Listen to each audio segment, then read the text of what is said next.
Labas Vacaris, good evening. My name is Donal Denham and I had the privilege to serve as Ireland's first resident ambassador to Lithuania from 2005 until 2010. It is a perhaps little known fact that the Irish paid over 8 million visits abroad last year. That is nearly 2 visits per person for the country. Yet Lithuania is not a well-known destination. People confuse Lithuania with Poland on the one hand and with Latvia on the other. But Lithuania is the largest of the 3 Baltic states and is a member of the European Union. Its capital is Vilnius, and if one were to draw a notional line down the map of Europe, Vilnius would be right at the centre of it. It has a population of nearly 1 million people.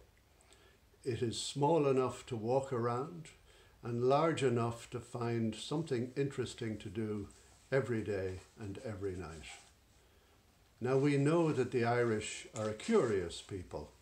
We like to ask questions. We like to know about people's history and about people's culture. And Lithuania has that in spades. Lithuania's history is rich and varied, going back to the early Middle Ages when it was part of a Polish empire which stretched from the Black Sea to the Baltic. It was part of the Russian Empire in the 19th century, and it gained its independence in 1918. It was invaded by both the Russians and the Germans during the Second World War, and it re-emerged with Vilnius as its capital in 1945. Only to be subjected to 50 years of Soviet domination as one of the small countries that made up the Soviet Union, the Iron Curtain, as it was then described. However, that has enriched the texture of what one can see when one visits Lithuania. Apart from the capital Vilnius, which has an unrivaled collection of Baroque church interiors, there are many and varied places to go outside of the capital. The second city of Lithuania is Kaunas. It has many fine Art Deco architectural buildings. It too is the place where Sugihara, the Japanese consul during the Second World War, had his office, and from which he issued many visas which allowed a significant number of the Jewish population to leave Lithuania just before the Holocaust began.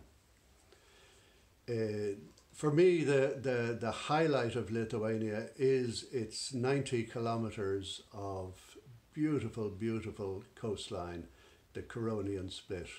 It's a UNESCO heritage site. It has sand dunes that I have never seen anywhere else. It has beautiful fishing villages. It has wonderful beaches, warm water, warm enough to swim, and great seafood and fish dishes. There is the former port of Memel, which is now Klaipėda, which is the largest port in Lithuania, which again has a rich history and tradition. And towards the centre of the country there is a remarkable site called the Hill of the Crosses, where people planted the crucifix in countless numbers, huge numbers, during the Soviet occupation. The local authorities, instructed by Moscow, came along and bulldozed the Hill of the Crosses on several occasions, and every time they did, miraculously, those crucifixes and many more besides reappeared, and one can visit that, and it is simply an amazing sight to see.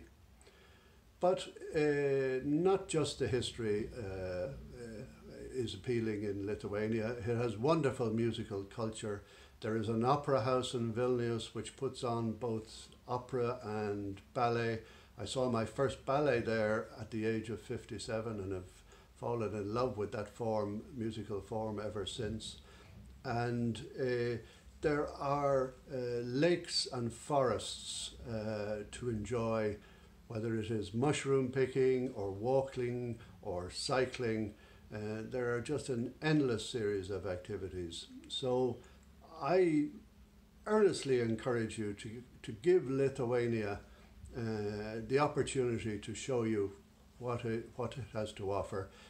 My few words tonight will be followed by a number of videos where you will discover the real and the beautiful Lithuania. Labai ačiū. Thank you very much.